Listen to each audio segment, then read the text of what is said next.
ഏകദേശം 45 വർഷത്തിന് ശേഷമാണ് നമ്മൾ ഈ കാഴ്ചയ്ക്ക് സാക്ഷികളാവുന്നത്.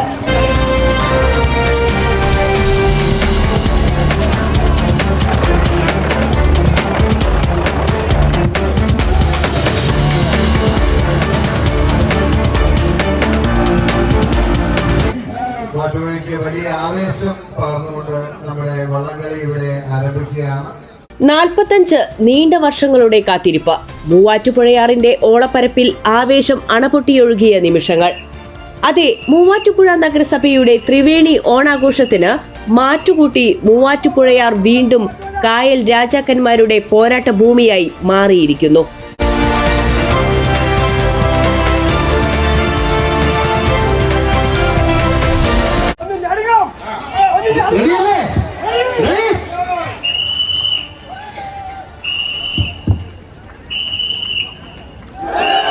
ആകാശത്തു നിന്നും മൂവാറ്റുപുഴയാറിന്റെ നെഞ്ചകത്തേക്ക് ഹെലികോപ്റ്ററിൽ പുഷ്പവൃഷ്ടി പെയ്തിറങ്ങിയപ്പോൾ കായലോരത്ത് തടിച്ചുകൂടിയ ആയിരക്കണക്കിന് ജനത ആർത്തുവിളിച്ചു.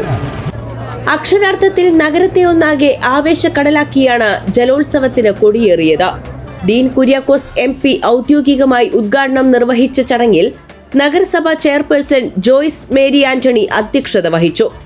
Mathew Kuzhalnadan MLA, vice chairman PM Abdul Salam, RDOV E Abbas, ജനപ്രതിനിധികൾ തുടങ്ങി രാഷ്ട്രീയ സാമൂഹിക രംഗങ്ങളിലെ പ്രമുഖരും നാട്ടുകാരും ഒന്നടങ്കം ഈ ചരിത്ര നിമിഷത്തിന് സാക്ഷികളായി.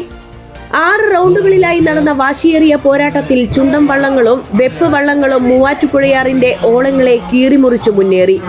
ഫൈബർ ചുണ്ടൻ ഫൈനലിൽ തത്വമസിയെ പിന്തള്ളി മഹാദേവിക്കാട് 1ാം സ്ഥാനം നേടി രാജാക്കന്മാരായപ്പോൾ തത്വമസി 2ാം സ്ഥാനം കരസ്ഥമാക്കി. ഫൈബർ വെപ്പ് ഫൈനലിൽ പുത്തൻകണ്ടത്തിനോട് അംഗം വെട്ടി സെന്റ് ആന്റണി 1ാം സ്ഥാനവും പുത്തൻകണ്ടത്തിൽ 2ാം സ്ഥാനവും നേടി. ഇനി ഫൈബർ ചുണ്ടൻ ലൂസേഴ്സ് ഫൈനലിലേക്ക് വന്നാൽ വൈഗ 1ാം സ്ഥാനവും തൃക്കുന്നപ്പുഴ 2ാം സ്ഥാനവും സ്വന്തമാക്കി പോരാട്ടം ഗംഭീരമാക്കി. മൂവാറ്റുപുഴയുടെ സാംസ്കാരിക വിനോദസഞ്ചാര മേഖലയ്ക്ക് പുതിയ ഉണർവ് നൽകുന്ന ഈ ജലോത്സവം വരും വർഷങ്ങളിലും കൂടുതൽ ഗംഭീരമായി സംഘടിപ്പിക്കുമെന്ന ഉറപ്പോടെയാണ് ത്രിവേണി ഓണാഘോഷത്തിന് തിരശീല വീണത്. മൂവാറ്റുപുഴയുടെ ആവേശം ഇനി വരും വർഷങ്ങളിലും ആവർത്തിക്കും. Subscribe to One India and never miss an update.